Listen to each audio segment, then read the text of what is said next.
घरात सारिकाताई आणि त्यांचे पती दोघेच राहत होते. त्यांना एकुलता एक मुलगा होता. तो कामानिमित्त शहरात राहत होता. ते दोघंच राहत असल्यामुळे ते सकाळी लवकर उठत होते. तसेच सकाळची वेळ होती. सारिकाताई देवपूजा करून घरातील सकाळची कामं करत होत्या. आज त्यांना त्यांच्या मुलाकडे मुंबईला जायचं होतं. म्हणूनच सारिकाताई त्यांच्या पतीसाठी नाश्ता बनवत होत्या. त्यांच्या आवडीचे मेथीचे पराठे त्यांनी बनवले होते. आज त्यांना त्यांच्या मुलाकडे मुंबईला जायचं होतं, म्हणून त्या घाईघाईने आवरत होत्या. राघवराव म्हणाले, बघ बघ सारिका, मी चैन मोडून काही पैसे आणले आहेत, जे आपल्याला मुंबईला जाताना उपयोगी पडतील. आता तर जास्त काही पैसे आपल्याजवळ नाहीत. आपण तिथे पोहोचल्यावर मोहन आपल्याला पैसे देईलच. सारिकाताई आणि राघवराव मग घाईघाईने मेथीचे पराठे खातात आणि काही पराठे डब्यात भरून घरातील सगळ्या वस्तू व्यवस्थित ठेवून मुंबईला जायला निघतात. राघवराव आपल्या बायकोसह म्हणजे सारिकाताईंसोबत मुंबई रेल्वे स्टेशनवर पोहोचले. ते पहिल्यांदाच मुंबईला आले होते. नवीन शहर असल्याने ते दोघेही इकडे तिकडे पाहून घाबरत होते. सारिकाताई आपल्या पतीला म्हणाल्या, तुम्ही पुन्हा एकदा मोहनला फोन लावून बघा. बहुतेक यावेळेस तरी त्याला फोन लागेल. ते म्हणाले, नाही ग सारिका, नाही. सारिका, त्याला फोन नाही लागत. मी खूप वेळा त्याला फोन लावून पाहिला. मला तर आता खूप भीती वाटत आहे. एक तर ते आपल्यासाठी अनोळखी शहर आहे. कुठे जाणार आहोत आपण? मला तर काय करावे हे समजत नाही. तेव्हा सारिकाताई म्हणाल्या, खरं तर आपण असे अचानक यायलाच नको होते. आणि जर आलोच आहोत तर तुम्ही कोणाकडून तरी उसने पैसे घेऊन यायला हवे होते. कमीत कमी आपल्या गाठीला 4 पैसे तरी असते. त्या पैशातून आपण राहण्याची खाण्याची व्यवस्था केली असती. राघवराव म्हणाले, असे का बोलत आहेस तू सारिका? तुला ठाऊक नाही का आपण येथे कशासाठी आलो आहोत?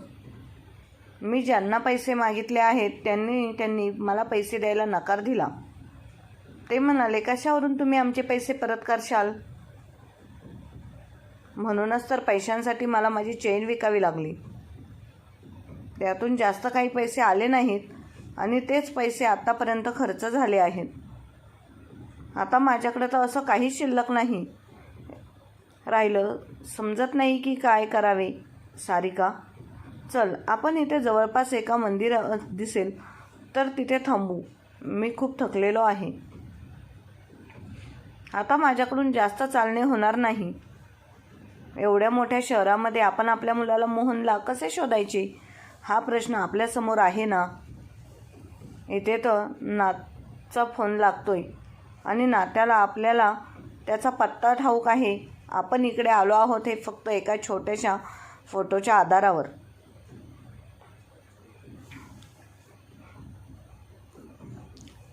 आपण त्याला शोधू शकणार नाही. आता आशेची सर्व किरणे मिटलेली आहेत. ताई म्हणाली, हे पहा, आपण काही वेळेस तिथे आराम करू. त्यानंतर मोहनला शोधूया.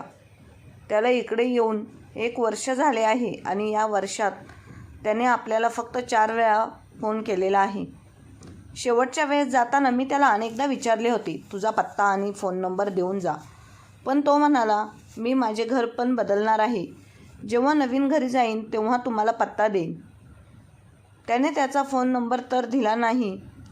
सुरुवातीला काही दिवस फोन चालू होता, पण त्यानंतर कधीच तो फोन लागला नाही. आपण वेड्यासारखं त्याला फोन करत राहिलो. सारिकाताई म्हणाल्या, नक्कीच तो कोणत्या तरी अडचणीत असेल. बोलता बोलता वाटेत त्यांना एक मंदिर दिसले आणि ते दोघेही त्या मंदिरात गेले. तिथे गेल्यानंतर मंदिराचा पुजारी त्यांच्याजवळ येऊन बसला. म्हणाला, राम राम, तुम्ही या शहरामध्ये नवीन दिसता. राघवराव म्हणाले, होय, आम्ही पहिल्यांदाच आलो आहोत. त्याचे काय आहे, आमचा मुलगा इथे नोकरी करायला आला होता. पण मागच्या 1 वर्षापासून आमची आणि त्याची काहीच भेटगाठ झाली नाही आणि बोलणेसुद्धा झाले नाही. त्यामुळे आम्ही त्याला इथे शोधायला आलो आहोत. पुजारी म्हणाले, तुम्हाला त्याचा पत्ता ठाऊक नाही का? की तुम्ही रस्ता चुकला आहात? मला सांगा, मी तुमची मदत करण्याचा प्रयत्न करेन. सारिकाताई मोहनचा फोटो पुढे करत म्हणाली, गुरुजी, आमच्याकडे पत्ता नाही, परंतु आमच्या मुलाचा फोटो आहे, तो मी तुम्हाला दाखवते. असं म्हणत सारिकाताईने मोहनचा गुरुजींना फोटो दाखवला. गुरुजी म्हणतात, मला तर असे वाटते की तुम्ही गावाकडे राहत असल्यामुळे या बहुरूपी जगापासून अनोळखी आहात. तुम्ही दोघे खूप वेगळे आहात. या कलियुगात आईवडिलांनी म्हातारपणात कसे जगायचे हा खूप मोठा प्रश्न आहे. मुले आईवडिलांपासून विभक्त होतात आणि त्यानंतर आईवडिलांशी कोणताही संपर्क ठेवत नाहीत. याचा अर्थ त्यांना आता आईवडिलांची गरज राहिलेली नाही आणि हेच कटू सत्य आहे. सारिकाताई म्हणाल्या, हे काय बोलत आहात गुरुजी? आमचा मोहन इतर मुलांसारखा नाही. आम्ही त्यांच्यावरती खूप संस्कार केलेले आहेत. तो नक्कीच कोणत्या तरी अडचणीत असेल. त्यास त्याच्या आईवडिलांवर त्याचं खूप प्रेम होते. तो आमच्यासोबत असे करण्याचा स्वप्नात देखील विचार करू शकत नाही. हे ऐकताच गुरुजी हसत म्हणाले, ताई, मी या मंदिरामध्ये गेले 12 वर्षापासून पूजा करत आहे आणि या मंदिरात मी असे कित्येक आईवडिलांना देवाकडे मुलांची तक्रार करताना पाहिलेले आहे. काही मुले आईवडिलांना स्टेशनवर सोडून जातात, कोणी त्यांना सोडून परदेशात निघून जातात, तर कोणी आईवडिलांना कर्जबाजारी करून आहे त्या परिस्थितीमध्ये सोडून गेलेला असतो. किंवा काही मुले वडिलांना आईला बायकोचे ऐकून वृद्धाश्रमामध्ये सोडवतात. यावर राघवराव पटकन म्हणाले, मोठमोठ्या शहरात असंच घडत असेल, पण आमचा मोहन तसा नाही हो. तो आमच्याशी असे कधीच वागणार नाही. त्याने तर जाताना आम्हाला वचन दिले आहे की त्याच्या शिक्षणासाठी आईवडिलांनी जे घर दागिने सावकाराकडे गहाण ठेवले आहे हे नोकरी करताना लवकरात लवकर सोडवेल आणि त्याच्यासाठी तो नोकरी करण्यासाठी आला आहे. गुरुजी म्हणाले, दादा, जर तुमच्या मुलाला तुम्ही केलेल्या कष्टाची जाणीव असती तर तो तुम्हाला मागच्या 1 वर्षात एकदा तरी भेटायला आला का? गुरुजींचे बोलणे ऐकून सारिकाताई आणि राघवराव एकमेकांच्या तोंडाकडे पाहू लागले. पुजारी पुढे म्हणाले, असं तर मी देवाकडे प्रार्थना करतो की तुम्ही जे बोलत आहात असेच असू देत आणि तुमचा मुलगा तुम्हाला लवकरात लवकर भेटावा. बरं, तुम्ही लोक दूरचा प्रवास करून आला आहात, थकला असाल, भूक लागली असेल. असो, आज तुम्ही अगदी योग्य वेळी आला आहात. या मंदिरात नेहमीच कोणी ना कोणी भंडारा करत असतो. येथे प्रसाद वाटप होत असतो. इथे अनेक लोक पोट भरून जेवण करतात. आज सुद्धा एक भंडारा आहे.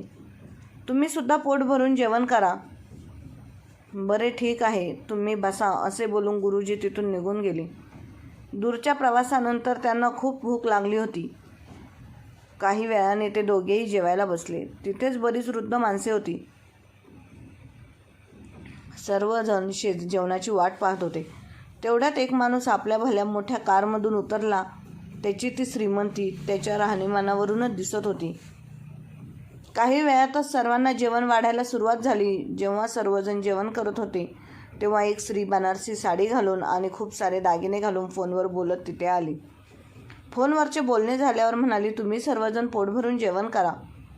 तिचा नवरा म्हणाला, हो, जेवण झाल्यावर रिकाम्या हाताने जाऊ नका. तुम्हा सर्वांना देण्यासाठी आम्ही शाल आणि काही कपडेसुद्धा आणलेले आहेत, ते सुद्धा घेऊन जा. आज आमच्या लेकीचा वाढदिवस आहे, त्यामुळे हे सर्व जेवण आणि या भेटवस्तू तुमच्यासाठी आणलेल्या आहेत. त्या घेतल्याशिवाय इथून कोणीही जायचं नाही. राघवराव आणि सारिकाताई शांतपणे जेवण करत होते. पण अचानक त्या माणसाचा आवाज ऐकून दोघेही जेवता जेवता थांबले, कारण तो आवाज त्यांच्या ओळखीचा वाटत होता. आणि जेव्हा त्यांनी मान वर करून पाहिले तेव्हा त्यांना त्यांच्या डोळ्यांवर विश्वास बसला नाही, कारण तो माणूस दुसरा तिसरा कोणीही नसून त्यांचाच मुलगा मोहन होता. राघवराव पटकन उठले आणि आपल्या मुलासमोर गेले. अगदी विचित्र अवस्थेत असलेल्या आपल्या वडिलांना पाहून मोहन जरा गोंधळला, पण राघवराव म्हटला आपल्या मुलाचा चेहरा पाहून त्यांच्या गळ्यात पडून रडू लागले. त्यांना रडताना पाहून गुरुजी तिथे आले. तेव्हा राघवराव गुरुजींना म्हणाले, गुरुजी, हा पहा माझा मुलगा मला भेटला. देवा, तुझे लाख लाख आभार. राघवराव पुढे म्हणाले, मोहन, तू तर ठीक आहेस ना? कुठे होतास तू? अरे, आम्ही तुला किती फोन केले आहे. आई वडिलांची झालेली अवस्था, त्यांचे कपडे पाहून मोहनला आई वडिलांची लाज वाटत होती. तो तर सारखा इकडे तिकडे पाहत होता. जेवण करणारे सर्व लोक हक्काबक्क होऊन मोहनकडे पाहत होते आणि अधूनमधून राघवराव पाहत होते. तेवढ्यात पाठीमागून सारिकाताई आल्या आणि त्यासुद्धा मुलाला मिठी मारून रडू लागल्या आणि म्हणाल्या, मोहन बाळा, कसा आहेस रे तू? किती बारीक झाला आहेस तू? असे बोलून आई रडत होती. गुरुजी म्हणाले, काय योगायोग आहे. देवाच्या समोरच तुमचा मुलगा तुम्हाला भेटला. खूप छान झाले. ते मोहनला म्हणाले, अरे बाळा, इतका श्रीमंत तू आणि आपल्या म्हाताऱ्या आई वडिलांना असे कोणी एकटे सोडून जातं का? बघ त्यांची अवस्था काय झाली आहे. तू त्यांना तुझा पत्ता सांगितला नाहीस. हे दोघे बिचारे इथे तिथे भटकत आहेत. त्यांच्याकडे ना पैसे आहेत ना तुझा पत्ता आहे. सारिकाताई म्हणाल्या, ठीक आहे गुरुजी, आम्हाला आमचा मुलगा मिळाला. मग आता आम्हाला आणखी काय नको. त्या मोहनकडे पाहून म्हणाल्या, बाळा, तू खूप मोठा माणूस झाला आहेस. हे पाहून खूप आनंद झाला. आणि तू जे काही काम करत आहेस ते खूप पुण्याचे काम करत आहेस. ते नक्कीच तुझे भले करेल. बराच वेळ त्या दोघांना मोहन बरोबर बोलताना पाहून मोहनची बायको प्रिया तिथे आली आणि म्हणाली, काय झाले मोहन? लवकर लवकर कपड्यांचे वाटप कर. आणि ह्या लोकांसोबत काय बोलत उभा आहेस? अरे, ह्यांच्याकडे एक नाही तर हजारो लोक रांगेत उभे आहेत. सारिकाताईने मोहनकडे पाहिले आणि मोहनला विचारलं, ही कोण मुलगी आहे जी तुला नावाने बोलत आहे? मोहन म्हणाला, आई, ही तुझी सून आहे आणि आम्हाला सांगितले देखील नाही. मोहन काय बोलणार? त्याआधीच प्रिया म्हणाले, अरे मोहन, ही बाई तुझी आई आहे? मोहनने प्रियाला इशारा केला आणि फक्त म्हणाला, हो प्रिया. पुढे प्रिया म्हणाली, आई, आमचे लग्न खूप घाईगडबडीत झाले होते. त्यामुळे कोणाला सांगण्यासाठी वेळही मिळाला नाही. आणि खरे सांगायचे तर मोहन तर दररोज तुमची आठवण काढत होते.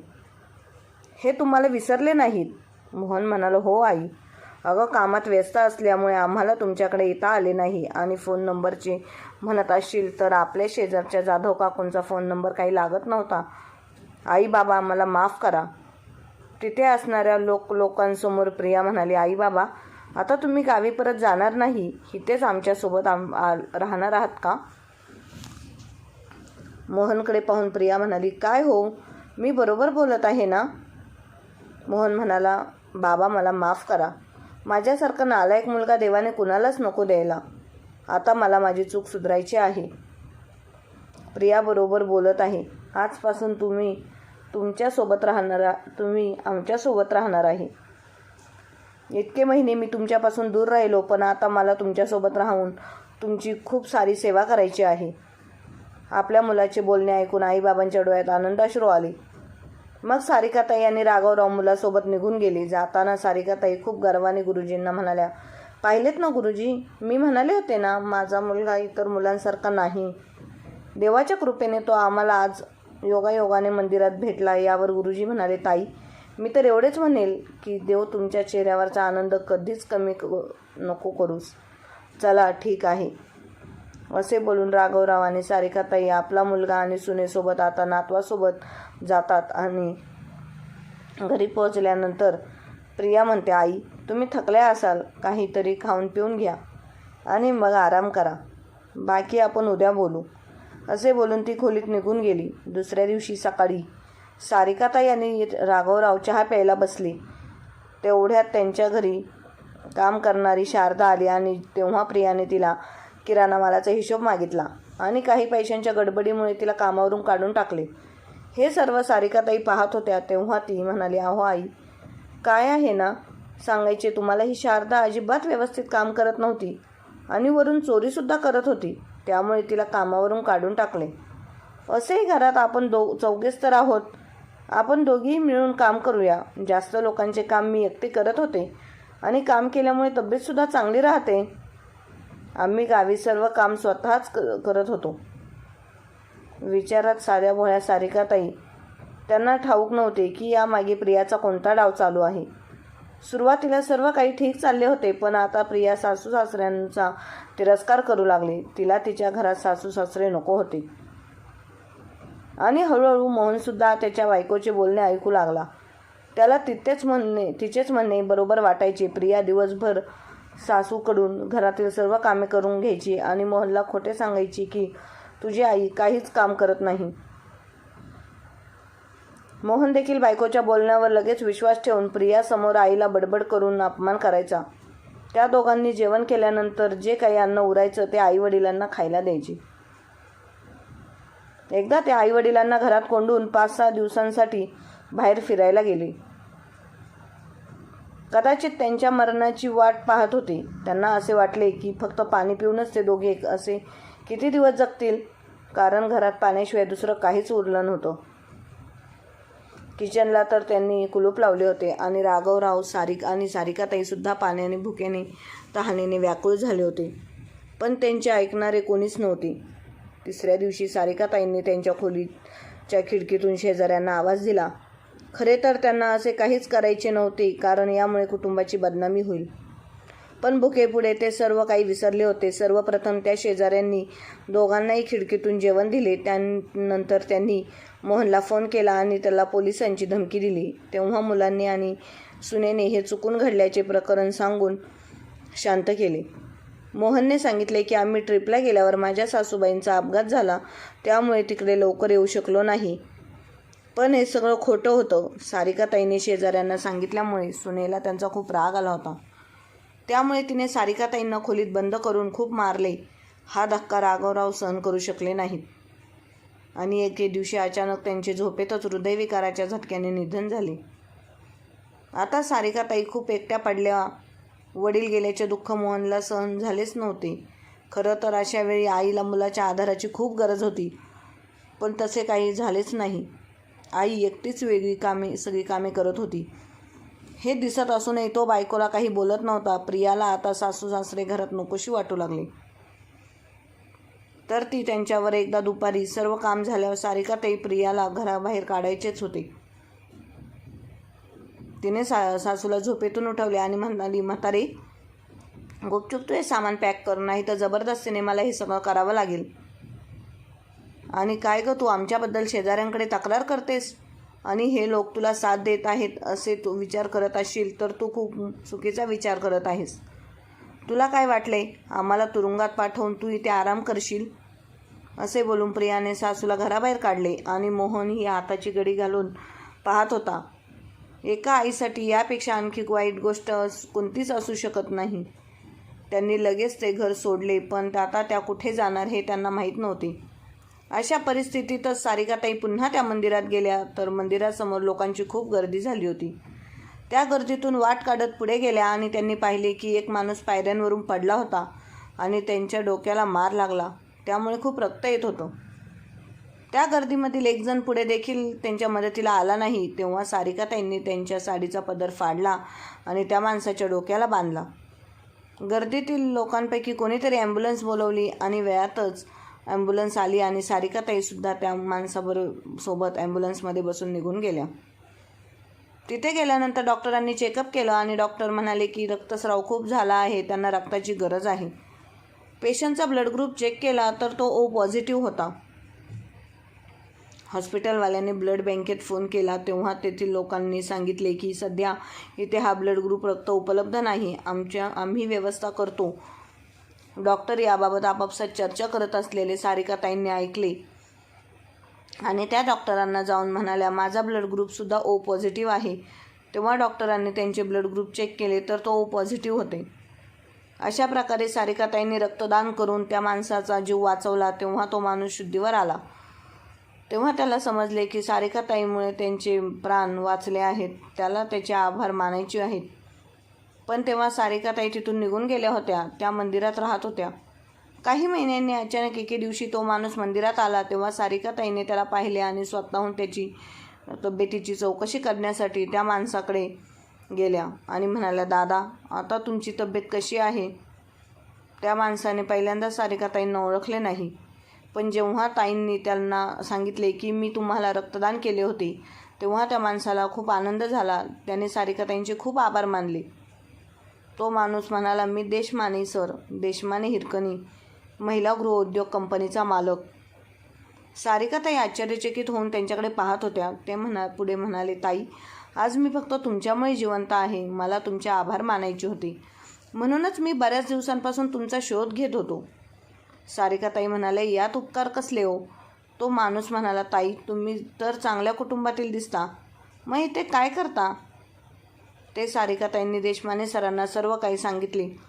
तेव्हा देशमाने सर विचार करून म्हणाले, तुमची कहाणी ऐकून खूप वाईट वाटलं ताई. मला मुलगा नाही म्हणून मी खूप दुःखी होतो. पण तुमच्यासोबत घडलेला प्रकार ऐकून पण मला मूल नाही हे एका दृष्टीने बरेच झाले आहे असे मला वाटते. सारिकाताई देशमाने सरांकडे पाहत होत्या. ते पुढे म्हणाले, बरं ताई, तुम्ही माझ्या कंपनीत नोकरी कराल का? सारिकाताई कंपनीत काम करण्यास लगेच तयार झाल्या. दुसऱ्या दिवशी सारिकाताई कंपनीत आल्या, जिथे अनेक स्त्रिया काम करत होत्या. देशमाने सरांच्या गृहउद्योग कंपनीमध्ये पापड, मसाले, लोणचं तसेच वेगवेगळ्या प्रकारच्या चटण्या तसेच उपवासाची पिठं वगैरे मिळत होते. सारिकाताईंनी तिथे आल्यावर कामाला सुरुवात केली. त्यांनी सॅम्पल म्हणून तिळाची, जवसाची, शेंगदाण्याची चटणी बनवली आणि ती सर्वांनाच खूप आवडली. त्यातल्या त्यात कढीपत्त्याची चटणी तर देशमाने सरांना खूप आवडली. लोकांना या चटण्या खूप आवडल्या. त्यामुळे आपल्याला मार्केटमधून 2 मोठ्या ऑर्डर आल्या आहेत. असे हळूहळू सारिकाताईंना खूप ऑर्डर येत होत्या. त्यामुळे कंपनीला खूप काही प्रॉफिट होऊ लागलं. देशमाने सर म्हणाले, ताई तुमच्या इतके छान कौशल्य आहेत, मग एवढा मोठा गुण आहे, त्या आधारे तुम्हाला ही कंपनी सांभाळावी लागेल आणि तुम्हाला स्वतःची एक नवीन ओळख निर्माण करून तुमच्या मुलाला आणि सुनेला दाखवून द्यावे लागेल की एक स्त्री जरी एकटी असली तरी ती स्वतःच्या पायावर उभी राहू शकते. देशमाने सरांच्या बोलण्यामुळे सारिकाताईंमध्ये एक नवीन ऊर्जा निर्माण झाली आणि त्या मन लावून काम करू लागल्या. देशमाने सरांच्या कंपनीतील मसाले, लोणचे, पापड, चटण्या असे अनेक पदार्थ आता मोठमोठ्या मॉलमध्ये विकण्यासाठी ठेवण्यात आले आणि त्याला लोकांचा भरपूर प्रतिसादही मिळाला. सारिकाताईंनी तिथे येऊन 2 वर्ष झाली. अचानक एके दिवशी देशमाने सरांची तब्येत बिघडली. त्यांचे आपले असे कोणीच नव्हते. बायको जाऊन तर 5 वर्ष उलटून गेली होती. बायकोची इच्छा होती म्हणून त्यांनी अशी कंपनी चालू केली. परंतु आता त्यांचं असं या जगामध्ये कोणीच उरलेलं नव्हतं. त्यामुळे त्यांनी त्यांच्या कंपनीचा सर्व कारभार सारिकाताईंवर सोपवला. त्यांचे काम पाहून त्यांनी सारिकाताईंना कंपनीचे 50% मालक बनवले. सारिकाताई हे सारे स्वप्न पाहत होती. त्यानंतर त्यांनी या कंपनीसाठी खूप मेहनत केली आणि सगळीकडे हिरकणी गृहउद्योग कंपनीचे नाव झाले. त्यानंतर 6 महिन्यांनी देशमाने सरांचे अकस्मात निधन झाले. मृत्यूपूर्वी त्यांनी आपली कंपनीसुद्धा सारिकाताईंच्या नावावर केली होती. त्यांच्या निधनाने सारिकाताईंना खूप दुःख झाले. आज त्या ज्या कोणी आहेत त्या फक्त देशमाने सरांमुळेच होत्या. कोणीतरी म्हटलं आहे, रक्ताच्या नात्यापेक्षा मानलेली नाती जास्त जवळची असतात आणि आज हेच सत्य झाले होते. सारिकाताईंचा मोबाईल वाजला आणि त्या भूतकाळातून बाहेर आल्या. त्यांच्या सेक्रेटरीचा फोन होता. मॅडम, तुम्ही सांगितल्याप्रमाणे आम्ही मोहन मराडेला ऑफर लेटर दिले आहे. उद्यापासून तो आपली कंपनी जॉईन करत आहे. ठीक आहे असे बोलून सारिकाताईने सेक्रेटरीला केबिनमध्ये बोलावून घेतले. सेक्रेटरी केबिनमध्ये आला तेव्हा सारिकाताईने सांगितलं, मोहन मराडे माझा मुलगा आहे. सेक्रेटरी आश्चर्यचकित होऊन सारिकाताईंकडे पाहत होते. ते म्हणाले, मॅडम तुम्ही आजपर्यंत आम्हाला तुमच्या मुलाबद्दल काहीच बोलले नाहीत. सारिकाताई म्हणाल्या, हो आली, मी तुम्हाला सर्व काही नक्की सांगेन, पण त्याआधी तुम्ही त्याची सर्व माहिती काढा. ठीक आहे मॅडम असे बोलून सेक्रेटरी तिथून निघून गेली. दुसऱ्या दिवशी सारिकाताईने सेक्रेटरीला सांगितले की मॅडम तुम्ही सांगितल्याप्रमाणे आम्ही मोहन मराडे यांची माहिती काढली. ते एका आधीच्या कंपनीत काम करत होते. ती कंपनी बंद पडली. बरेच दिवस ते नोकरीच्या शोधात होते. ते त्यांच्या फॅमिलीसह कोथरूडला राहत आहेत. सेक्रेटरी पुढे म्हणाले, मॅडम मला समजत नाही की तुम्ही एवढ्या मोठ्या कंपनीच्या मालकीण आहात आणि तुमचा मुलगा तुमच्याच कंपनीमध्ये नोकरीसाठी आला आहे. तेव्हा सारिकाताई सेक्रेटरीला सर्व हकीकत सांगते. सेक्रेटरी म्हणाले, मग मॅडम तुमच्या मुलाने तुम्हाला एवढा त्रास दिला असताना तुम्ही त्यांना आपल्या कंपनीत नोकरी का दिली? त्यापुढे म्हणाल्या, कारण मला माझ्या मुलाला आणि सुनेला धडा शिकवायचा आहे. आधी मी त्यांच्यावरच अवलंबून होते, त्यामुळे मी त्यांचे अत्याचार सहन करत राहिले. पण आता मला त्यांना त्यांची खरी जागा दाखवून द्यायची आहे. मला माझ्या मुलाला लक्षात आणून द्यायचे आहे की एकेकाळी त्यांच्या शिक्षणासाठी मी माझे करिअर सोडले होते. तेव्हा जर मला वाटले असते तर मी त्याला एखाद्या शेजारच्या बाजूवाल्या बाईकडे सोपवून सुद्धा माझ्या करिअरचा विचार करू शकले असते. पण मी नेहमीच माझ्या मुलाला पहिलं स्थान दिले. पण त्याने काय केले? त्याने मला दुधातल्या माशीसारखे काढून फेकून दिले. सांभाळणाऱ्या बायकांवरून सारिकाताईंच्या डोक्यात एक कल्पना आली. त्या म्हणाल्या सेक्रेटरीला, दीपक, उद्यापासून ऑफिस तुम्ही सांभाळा. पुढे मी काय सांगते ते तसं करा. दुसऱ्या दिवशी सारिकाताई पूर्वीसारख्या साधारण राहत्या त्या वेश्यात कंपनीत आल्या. त्यांनी सेक्रेटरीला आधी सर्व काही सांगून ठेवले होते.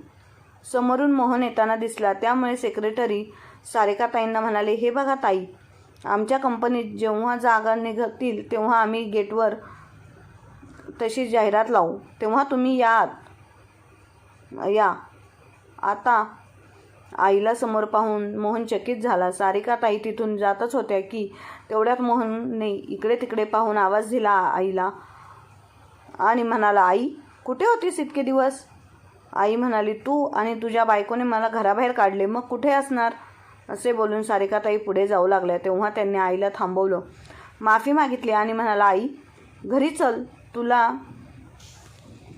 नातू झाला आहे असे सांगितले.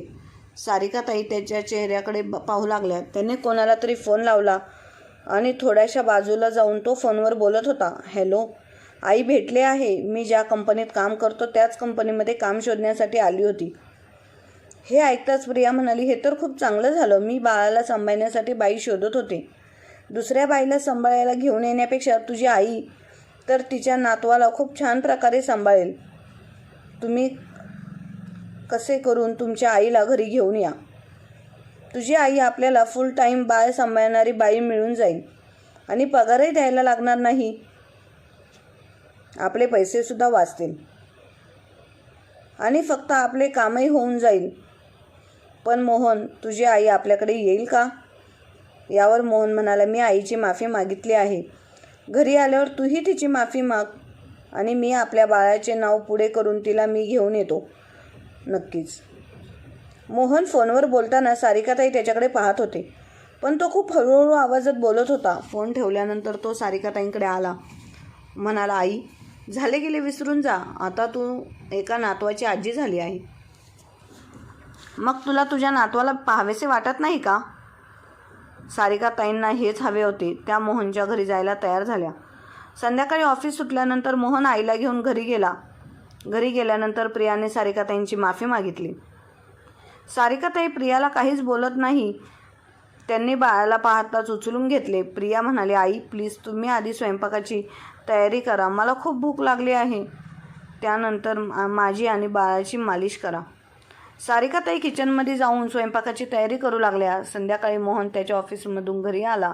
त्यानंतर काही वेळाने त्यांच्या घरी काही लोक आली आणि ते मोहनला म्हणाले, आम्ही हिरकणी डेव्हलपर्स ऑफिसमधून आलो आहोत.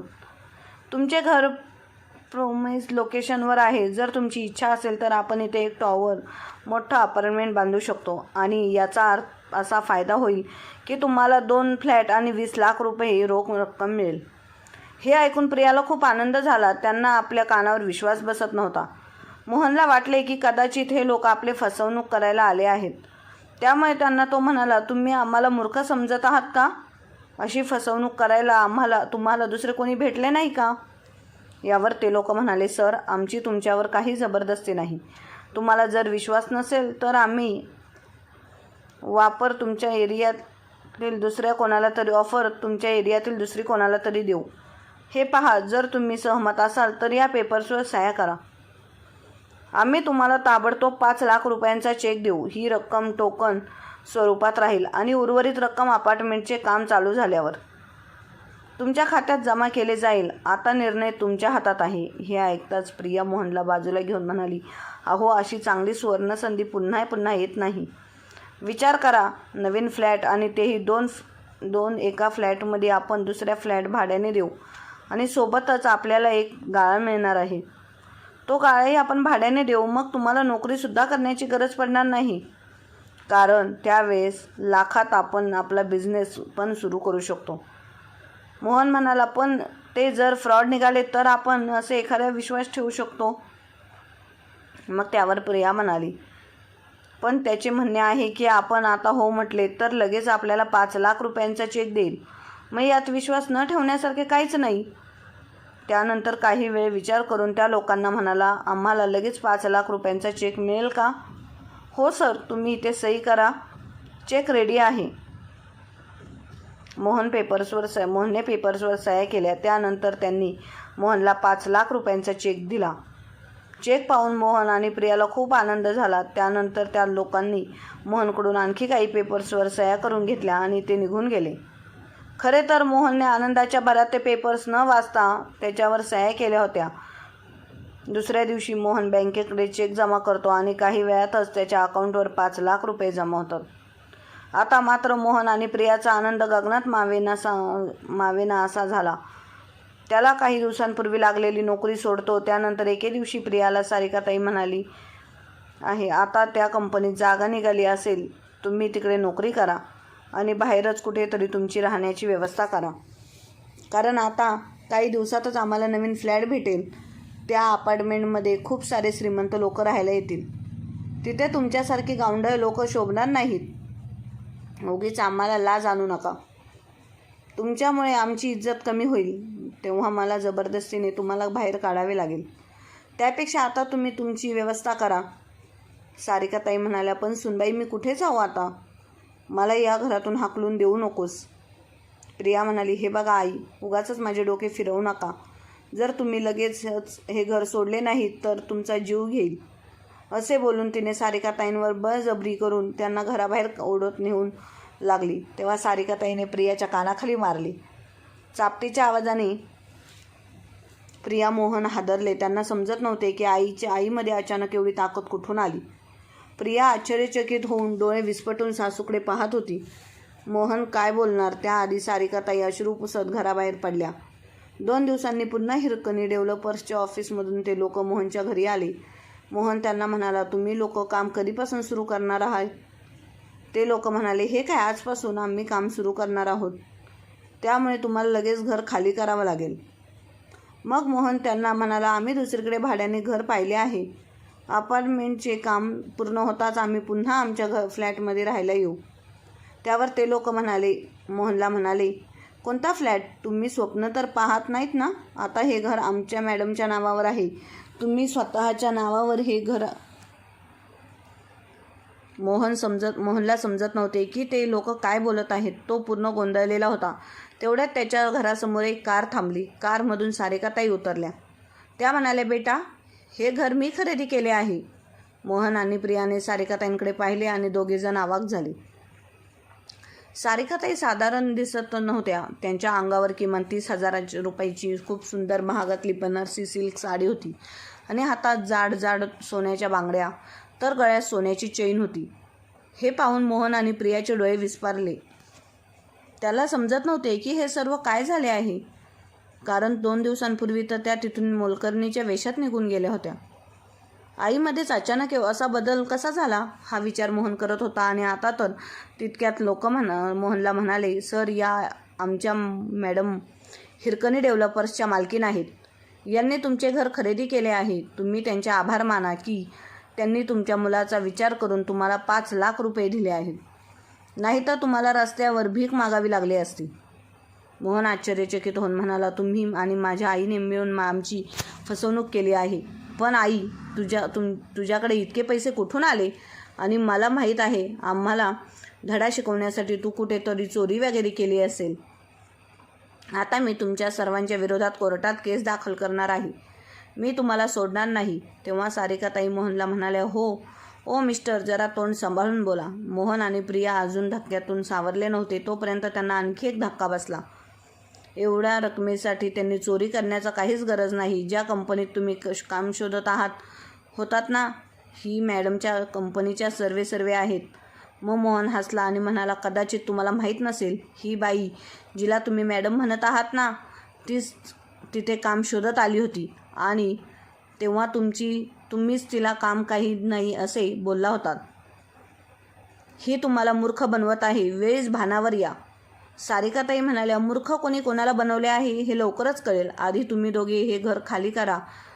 प्रिया म्हणाली, काय ग, तुला खोलीत बंद करून कसे मारले होते हे विसरली आहेस का? मग मोहन सारिकाताईंना म्हणाला, तू कोण आहेस आमचे घर आम्हाला खाली करा सांगणारी? हे ऐकताच सारिकाताईंनी मोहनच्या कानाखाली मारले आणि त्या म्हणाल्या, तेव्हा ती स्त्री होती जिचा तुम्ही छळ केला होतात, पण आज ती असहाय्य नाही. आणि लक्षात ठेवा, जर तुम्ही दोघांनी एकही शब्द चुकीचा बोलला तर मी तुमच्या दोघांची जीभ काढून तुमच्या हातात देईन.